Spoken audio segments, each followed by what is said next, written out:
Welcome to the Bill of Rights and other important amendments.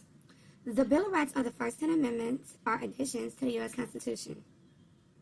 The Bill of Rights lists and protects the freedoms that all Americans have. The First Amendment. The First Amendment guarantees freedom of religion, freedom of press, freedom of speech, freedom of assembly, and freedom of petition. This means that we all have the right to practice any religion we want to, speak freely, to assemble or meet in groups, to address the government in a written petition, to publish newspapers, television shows, radios, and internet. This is the power of the press. The Second Amendment is the right to bear arms. It protects the right to bear arms, which means the right to own a gun. After going through the steps, the classes, and applying for a license and being approved to get a license, that is all included in the right to bear arms. The Second Amendment also states that the state militia, such as the National Guard, have the right to keep weapons.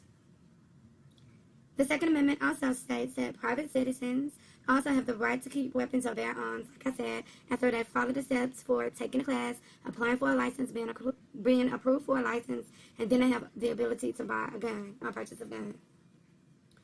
The Third Amendment, no quartering of soldiers. This means that the military cannot force citizens to feed and or house, which is another word for quartering, soldiers in their homes during times of peace. The Fourth Amendment is called the Unreasonable Search and Seizure Amendment. It protects citizens from unreasonable searches and seizures. This means that the police must have a search warrant to enter our homes and to search our property. The Fourth Amendment also means that the government cannot take our property, papers, money, etc. without a valid warrant based on probable cause for a good reason. The Fourth Amendment continues. Unreasonable search and seizures. This means that the police must have a warrant to enter our homes and to search our property. The search warrant must name the place to be searched and the things to be seized. The Fifth Amendment. The Fifth Amendment protects people from being held in jail for committing a crime unless they are properly indicted or accused of said crime. And also under the Fifth Amendment, you cannot be tried twice for the same crime. This is called double jeopardy. Under the Fifth Amendment, you do not have to testify against yourself in court or provide evidence that proves you are guilty of a crime. This is called self-incrimination. That's why some people, when being interviewed by the police, plead the Fifth Amendment. That means they have the right not to incriminate themselves. The Fifth Amendment continues. A person accused of a crime is entitled to due process of law, which is a fair hearing or trial. The Sixth Amendment. Every person accused of the crime is guaranteed the right to a trial by an impartial, which means fair jury. An impartial jury does not already think you're guilty. The trial must be speedy to ensure that the person will get a fair hearing. The Sixth Amendment continues. The accused can confront witnesses against them as they testify on the witness stand. The accused must be allowed to have a lawyer. The Seventh Amendment.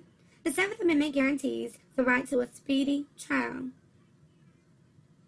A civil trial differs from a criminal trial. A civil trial is when someone sues someone else.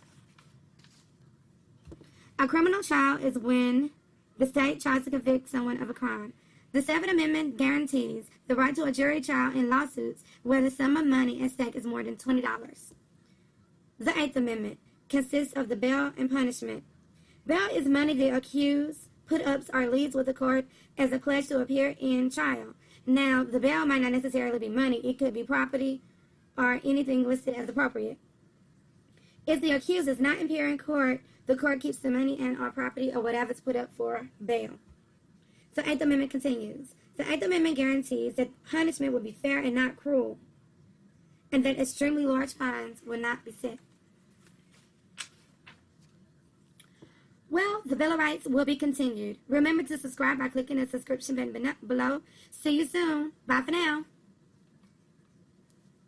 Created using Powtoon.